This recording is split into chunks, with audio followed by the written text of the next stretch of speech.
Lenin said on one occasion, capitalism is horror without end. And if you want to see the truth of that statement, just take a look at your television screens every night, every single night. You have a vision of incredible suffering, degradation, and death, affecting millions of men, women, and children on a global scale. It's like something, I don't know how you describe it. It's like reminiscent, I suppose, of the bubonic plague, of the Black Death of the 14th century, or some horrible scene out of Dante's Inferno. Yes, but this is not ancient history. And this is not a work out of medieval literature. This is life, or rather death, facing millions and millions of innocent people through no fault of their own. This affects every country, by the way, from the richest, United States of America. I'll deal with that in a moment. But also, of course, don't forget those many countries, the majority of the human race, who even without this horror, even without this pandemic, were already living on the verge of starvation, struggling, poor people, poor women and kids, struggling to make an ends meet, living in the slums of Calcutta and Lagos and other countries. Incidentally, you see, it really is, if it wasn't so serious, it would almost be a comedy.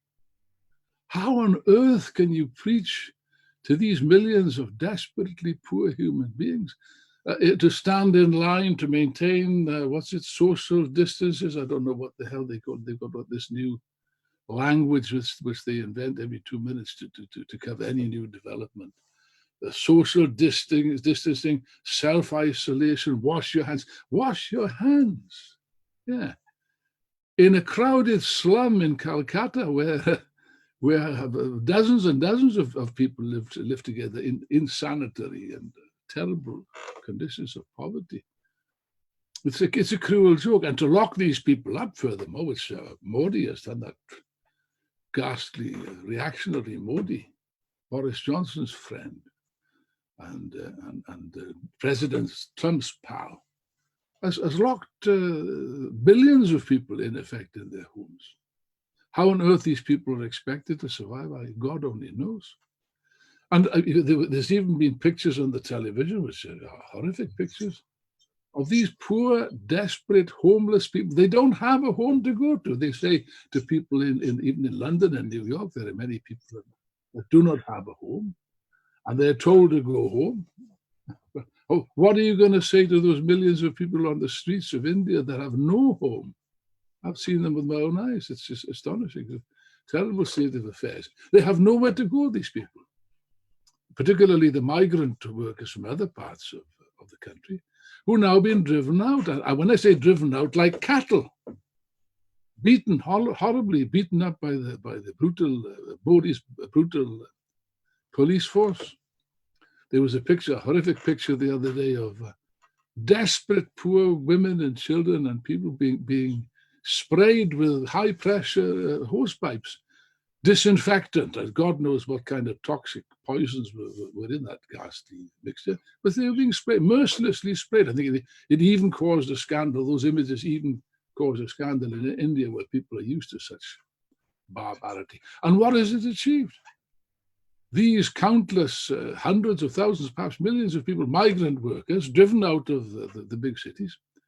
Where are they supposed to go? They only got one place to go, trudging hundreds of miles, starving in terrible conditions of privation, to go back to their native villages. In the poorest parts, where there are no health facilities to speak of, where they will spread this dreadful plague, which therefore will these very measures, these monstrous measures adopted by Modi and the ruling gang in India will spread this horrific illness far and wide, and the heaviest weight will fall, of course, on the poorest layers, the most vulnerable layers of society. horror without end. Oh yes, and it doesn't just apply to the poor countries, you know. I mean, from the very beginning of this nightmare, it is a living nightmare. Just look at the reaction of our rulers, the ruling class. People that are supposed to be in charge of society, people that are supposed to have some idea in their head about how to deal with situations of this sort. You know, the Boris Johnsons, the Donald Trumps.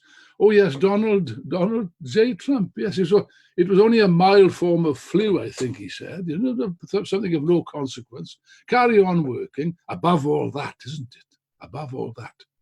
Carry on working. Never mind about your health. Never mind about your family's health. Never mind if you end up in the morgue. You carry on working to keep our system going, to earn big profits for the American bankers and capitalists, including Donald Trump. That's the ethic of these systems. You better believe it. You better believe it. Sometimes, you know, I hear some stupid people saying, oh no, you Marxists, you've got a very jaundiced view of human beings, you know. After all, even the capitalists are humans, aren't they? Well, I suppose they are. They've got 2 legs, 2 eyes, 2 arms. They breathe, the air goes in and out, and so on. Some of them even got elements of intelligence, I believe. Yes, but they're above and beyond their status, their biological status as belonging to the same species as the rest of humanity. They're above all capitalists, vampires, whose sole aim in life and sole purpose in life, that's the whole purpose of their existence, is to suck the living blood out of millions of, oh yes, I'm not exaggerating. And they have a corresponding psychology and a corresponding morality. It's quite amusing when they try to lecture Marxists on the subject of morality, you know. Trotsky wrote a very good pamphlet on that called Their Morals and Ours, which I recommend you to read with every possible enthusiasm. Yes, just look at their morality. You know, you got this creature who really is running the show in number 10 Downing Street in Dominic Cummings, or Rasputin, as he's known to his close friends, I believe. Yeah, this gangster who really is inside, this unelected bandit, this crook, this unelected creature who has the ear of Boris Johnson, who hasn't got 2 ounces of brains between his ears, and therefore listens to this kind of nonsense. From the very beginning, he put forward, he's not the only one, but he put forward this crazy, this lunatic idea of, I think it's called herd immunity, isn't it? Something like that. Herd immunity. Like treating humans, yeah, that's precisely treating humans like cattle, like herds. You know, it's a bit ironical that Mr. Cummings just got the coronavirus himself.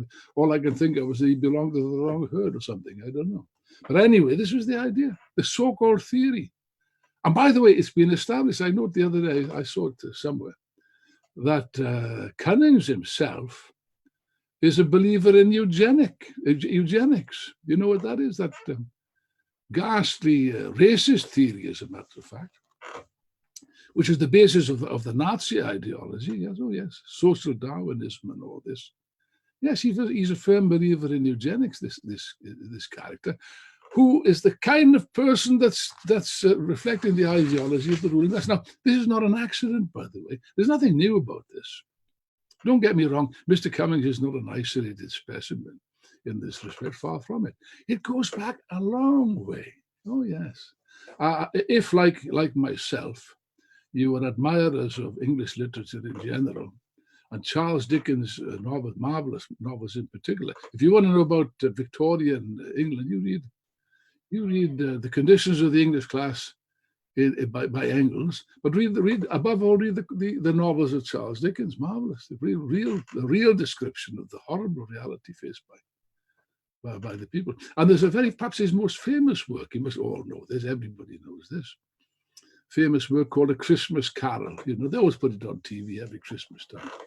And it's, I won't go into the story, you probably know it, but the central character in this is a mean-spirited, vicious, misanthropic capitalist by the name of Scrooge, Ebenezer Scrooge. Christmas time comes around, and as usual, he's forcing his workers to work even on Christmas Day without mercy and so on. Some philanthropic gentleman, bourgeois, come round to visit him, collecting money for the poor people, which he refuses naturally to give, because why should he give his hard-earned cash to a bunch of unemployed loafers, probably, as he would put it. And these well-meaning bourgeois middle-class gentlemen appeal to his better nature, which, of course, he does not possess. But anyway, they appeal to Mr. Scrooge. Don't you understand? If you don't feed these people, they're going to die of starvation. What was the reply of Ebenezer Scrooge? I never forget this in A Christmas Carol. He said, well, all right, let them die. Let them die, and thus reduce the surplus population.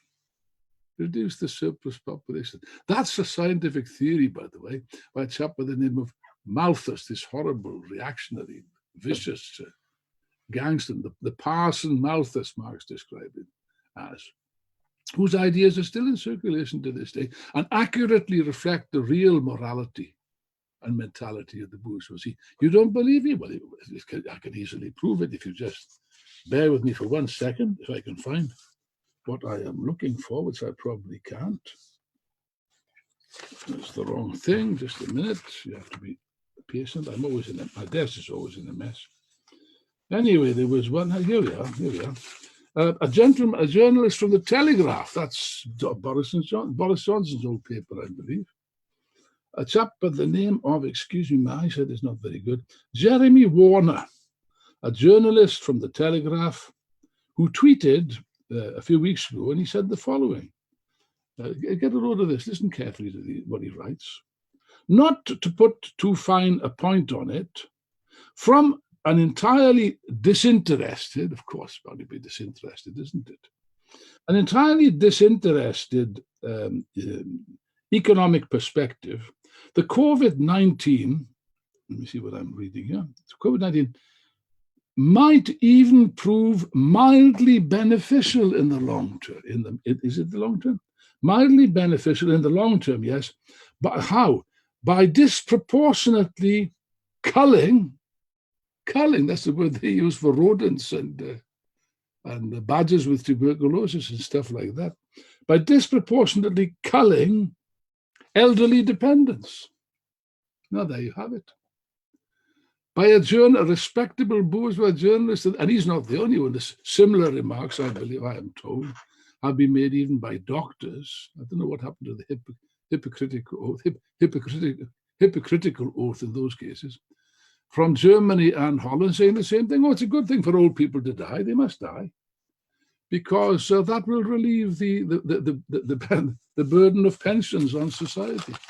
Yes, as if these men and women had not spent all their lives contributing in taxes and social security, paying in regularly in order to furnish money for these pensions. That little detail is forgotten, of course. Oh no, these are portrayed as an unnecessary burden on society, and therefore to have a little cull, like they do killing seals in Canada or in Alaska, I can't remember. Just knock them on the head. Well, perhaps it'll come to that in the end, go around knocking old people on the head. Why not?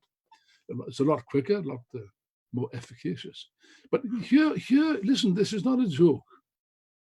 What I'm describing to you, comrades and friends, is the real, cynical, cold-hearted, vicious morality of capitalism and the ruling class, the people that run society.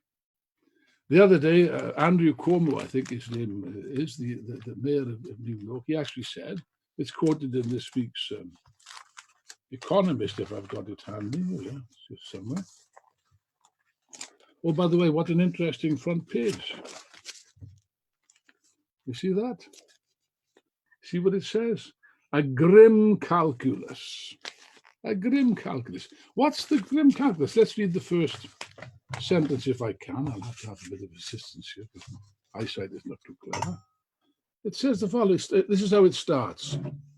Imagine having two critically ill patients and only one ventilator.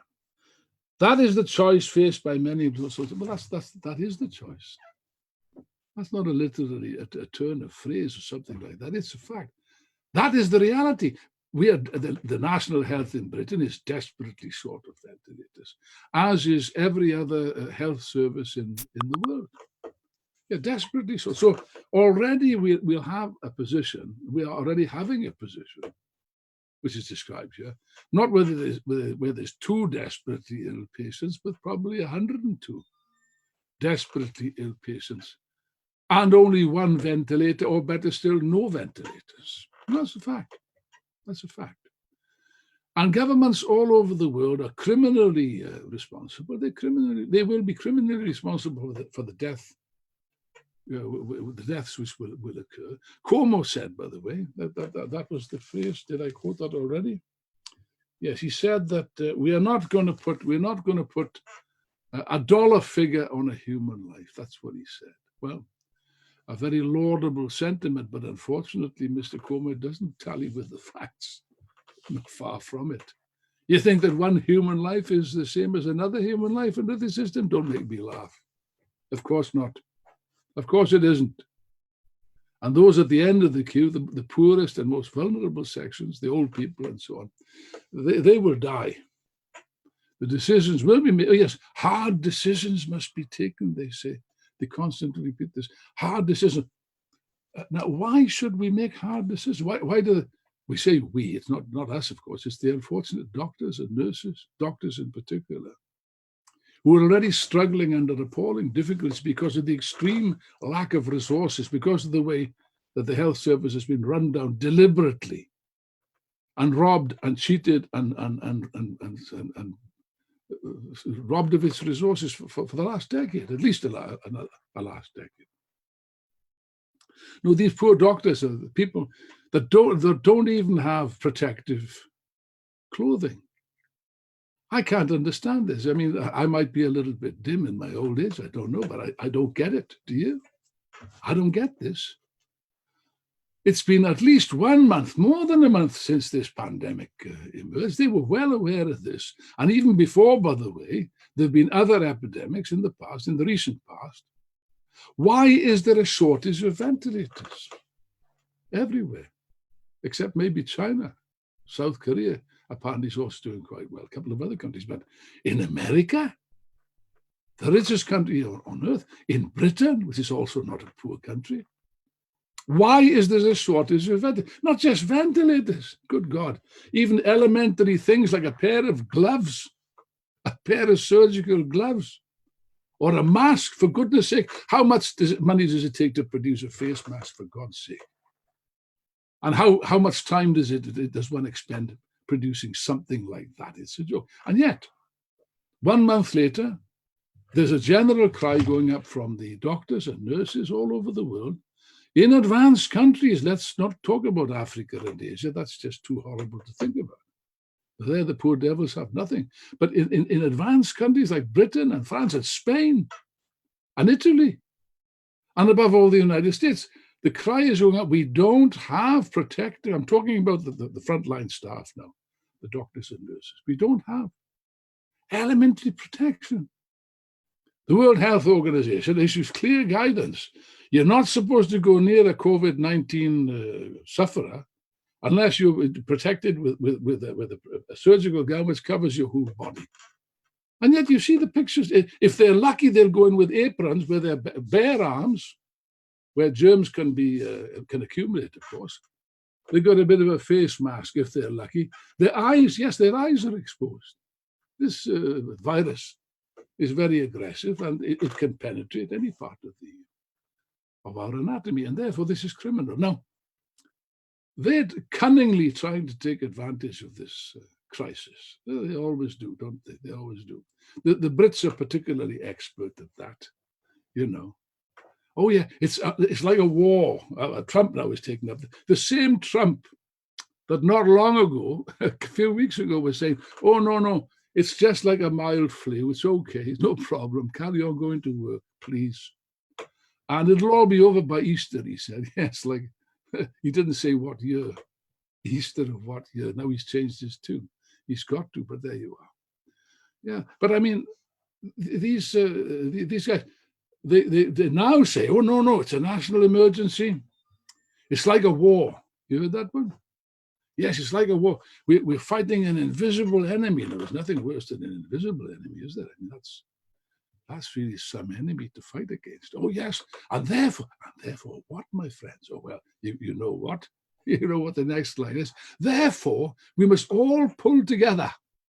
Oh, yes. Oh, yes, my friends. We must all, we're all in the same boat. And therefore, we must support each other. There must be national unity, and so on and so forth. In Britain, they're even floating the idea of a national government, God forbid. Anyway, this, of course, is a ploy.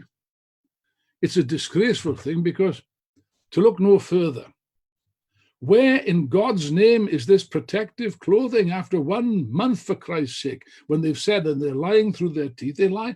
I don't know. I mean, if there was a Nobel Prize for telling lies, I think Boris Johnson and those creeps would be first in the queue.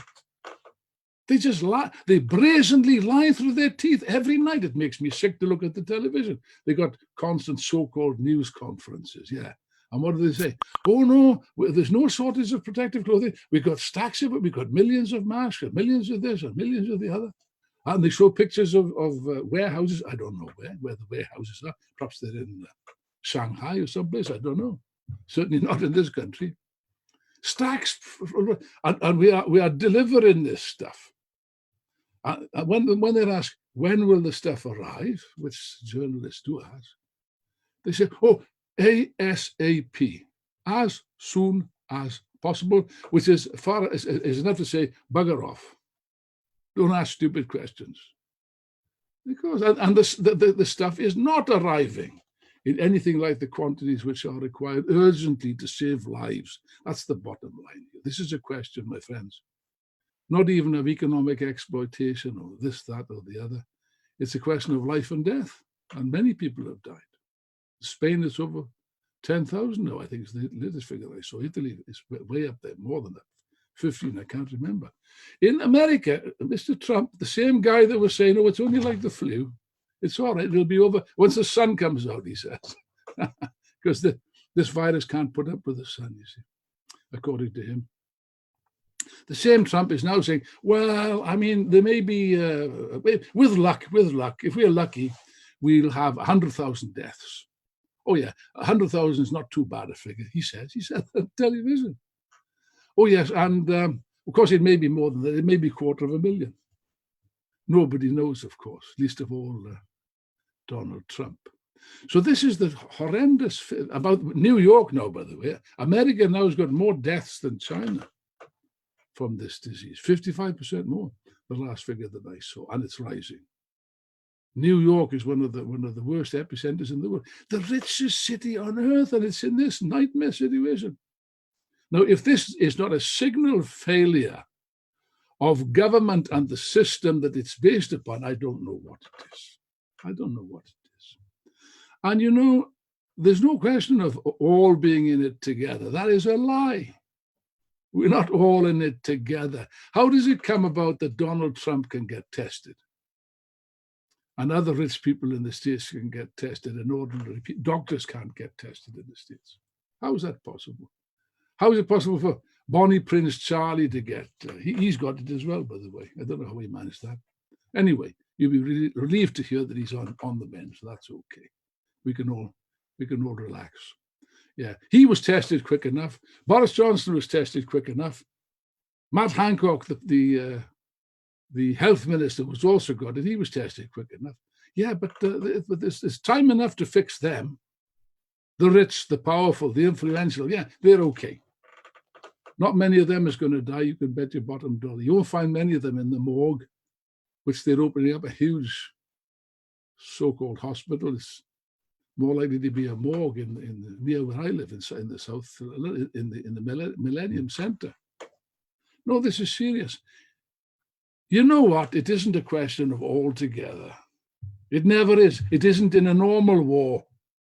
It's always the same line. At the beginning of a war, patriotism, flag waving, all together, save the nation, and all the rest of the nonsense. Yes, and they're trying the same trick now. It won't wash, you know.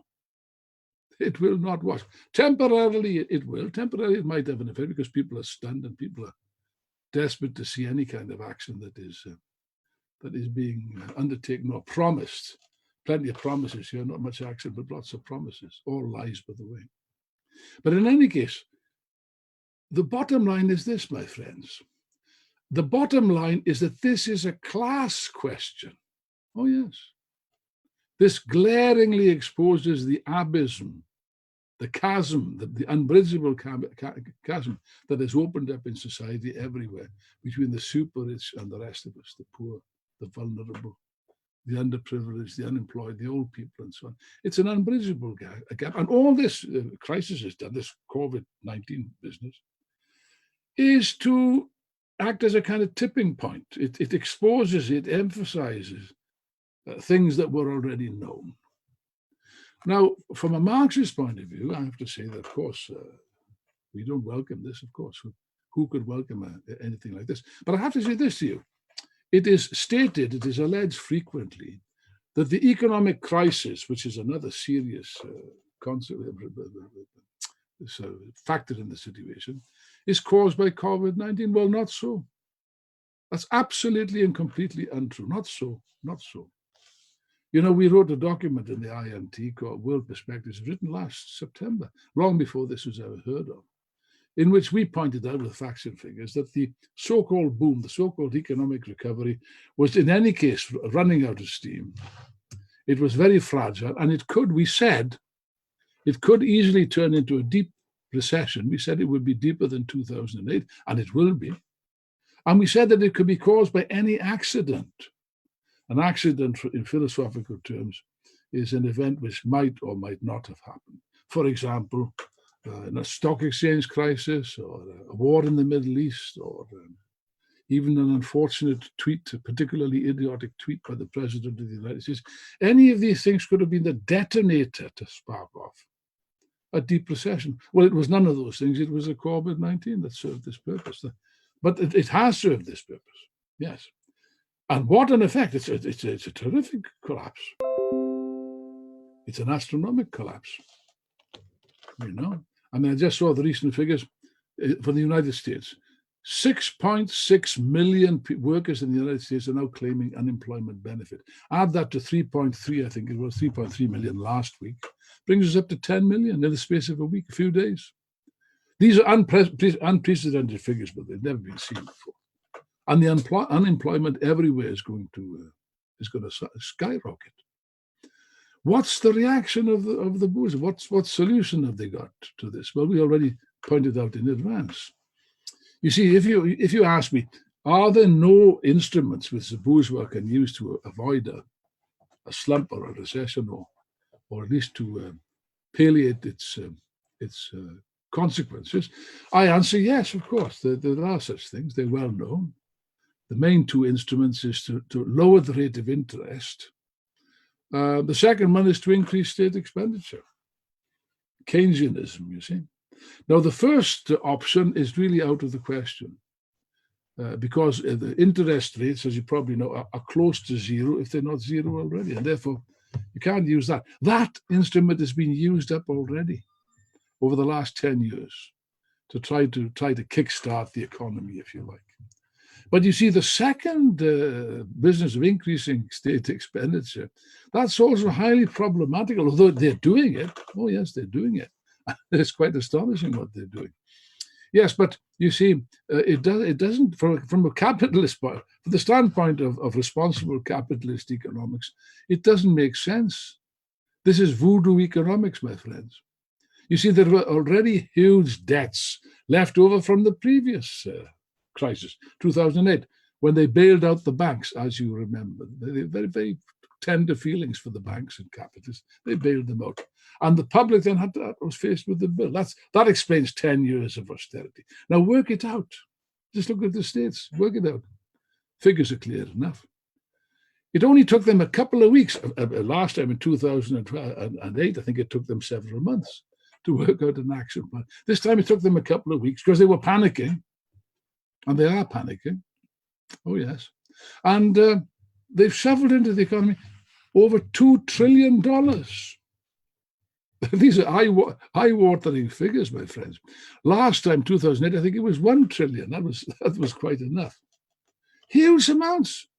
And Britain and France and Spain and Italy, they're all the governments are doing the same thing. They're merrily shoveling in state money.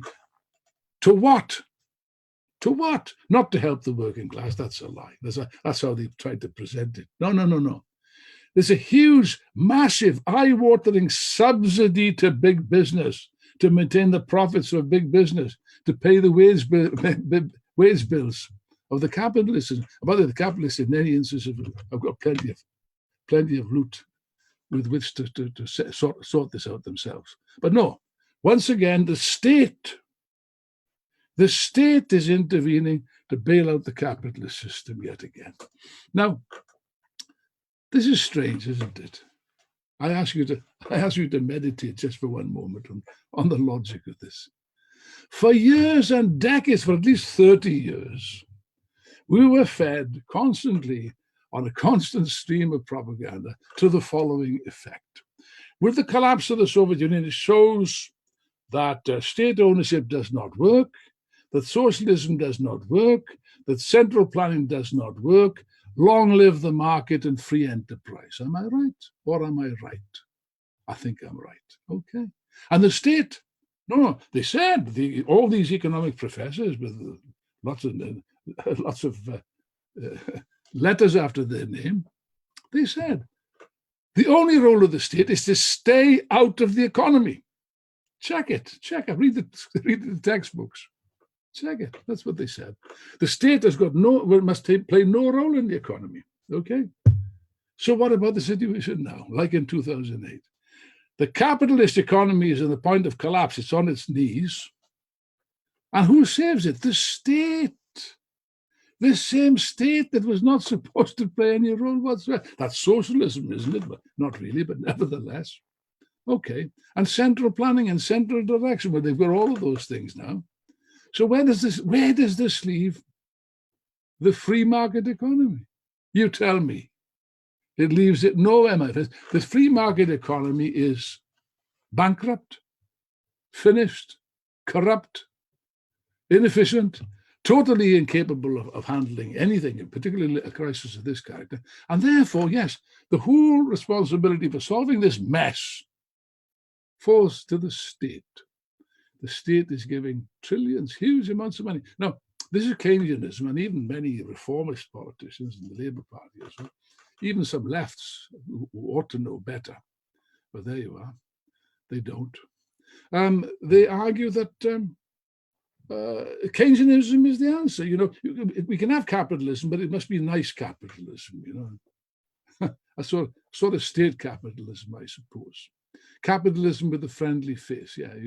You'll be lucky to get such a thing as that. It's not known in zoology. It's like trying to teach a man-eating tiger to eat grass instead of meat. But there you are.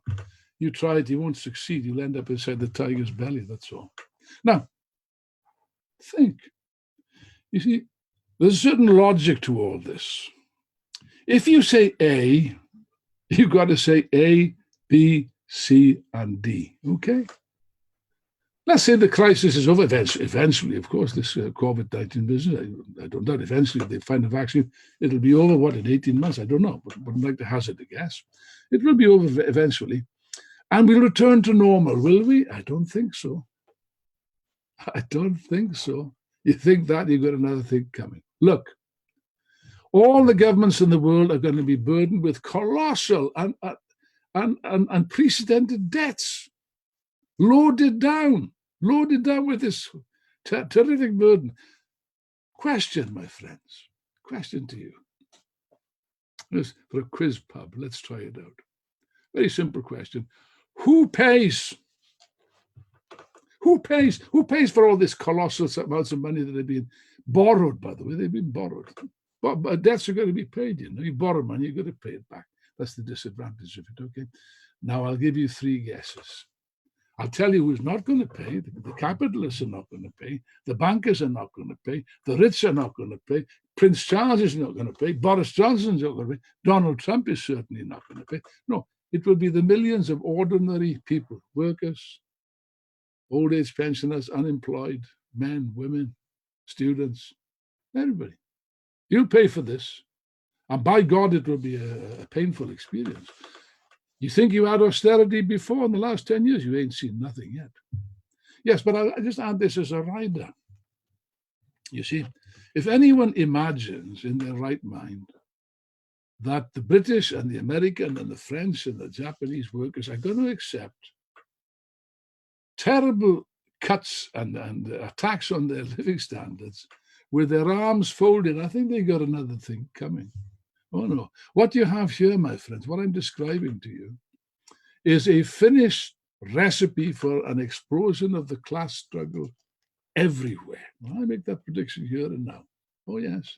I don't know how long it will take to get out of the present situation. Not very long, I think, because beneath the surface of apparent acceptance, reluctant acquiescence, I would say, there is a seething discontent, anger, frustration, which is seeking a way out. And by God, it will find a way out. You see it already in Italy. There's been the outbreaks of strikes and wildcat strikes and so on, of workers who are fed up being forced to go to factories where they face contracting diseases and passing it back to their families and so on. That's going to happen elsewhere.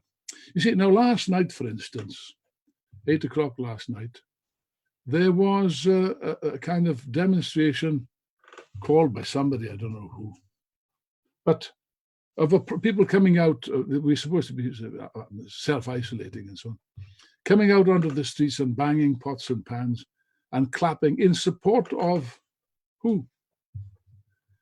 Not in support of Boris Johnson and his government. No, there's no question of that. That wasn't what the people were applauding.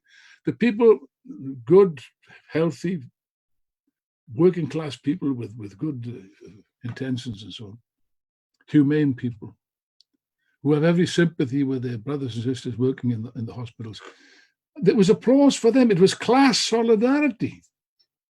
That's what it was. By the way, I spoke this morning to Paul Murphy in Dublin, and he was saying that in Dublin, it was noticeable that the applause was far greater in working class areas and far less in middle class areas. That doesn't surprise me at all. It is a class question, my friends, already at this stage. People already are very deeply suspicious of the activities of their governments, what they're doing or what they're not doing. And therefore, all this contained anger, it is contained, but it won't be contained for long, is going to burst to the forefront with an unprecedented eruption of the class struggle. You better believe it. I don't agree with those people. There's too many of them, unfortunately, in the so-called left. Good God. God preserve us from the left, I say. Good heavens above. Most of them are pretty useless people who've learned nothing, by the way, and still learn nothing. You know, these people, these guys that go around weeping into their beer, or rather, I should say, weeping into their herbal tea. They probably don't drink beer. Weeping into their herbal tea and complaining, oh, it's a terrible situation. Oh, look at this, it's reactionary. Hitler's going to come to power. All this bullshit. You hear of these useless dead fish, I call them. No. The real future is with the youth who are already being aroused to life even before this over the climate issue. Another example where capitalism is destroying our planet. That's the future. A new generation is being awakened to life. And many people, I think, you see, and I'll finish on this note, there are moments in history which are moments of profound change, where the whole situation is like a tipping point, where quantity becomes transformed into quality, to use a dialectical expression. Yeah. And there are in these moments like this, the whole process becomes accelerated. Previously, it was a bit slow. Now it's become suddenly accelerated. Oh, yeah, I don't doubt it for a moment. And in situations like this, you can have lightning change. The moods, the consciousness. I'm fed up with these stupid people, so-called lefts, ex-lefts they are. Oh, no, the consciousness of the masses is very low. Oh, come on. Don't give me the belly. I'm too old for that. No. Consciousness can change with lightning speed in a situation like this. And the whole question is this. When the masses begin to move, when the workers and the youth begin to move, and they will, as night follows day. The only question that should concern us is this: when they get on the move, will they find the necessary organization, the necessary leadership, which is a fundamental need in order to carry the movement to a successful victory? There's no two ways about it. An army needs good generals, needs good officers, good leaders, and that's our purpose. That's the purpose of the Marxists, to learn from things. The philosopher Spinoza, but was a marvelous philosopher, by the way. He once said the following: "Our task is neither weep nor to laugh, but to understand." Comrades and friends, that is our task. Neither weep nor laugh, but understand. And once you've understood what is taking place in society, the real process is taking place under the surface, and seeing the world that they're developing, well, you have to draw the necessary conclusions. And it's a race against time, really. I would end on that note. We have some time. This crisis is going to last for quite some time, with ups and downs, it's true. But it will last for some time, because there's no way out on the basis of capitalism. That's the bottom line.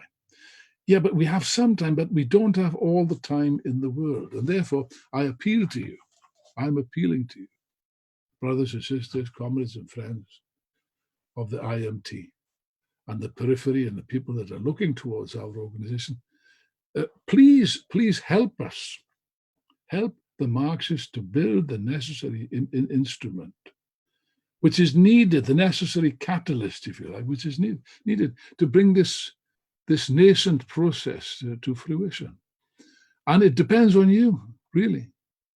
I realize many people will look at this broadcast, they'll be sitting in your homes, perhaps maybe a bit fed up of being in social isolation. Take advantage of the isolation to do some decent reading. Read the works of Marx, Engels, Lenin, Trotsky. Read the wonderful material we publish on our website, marxist.com.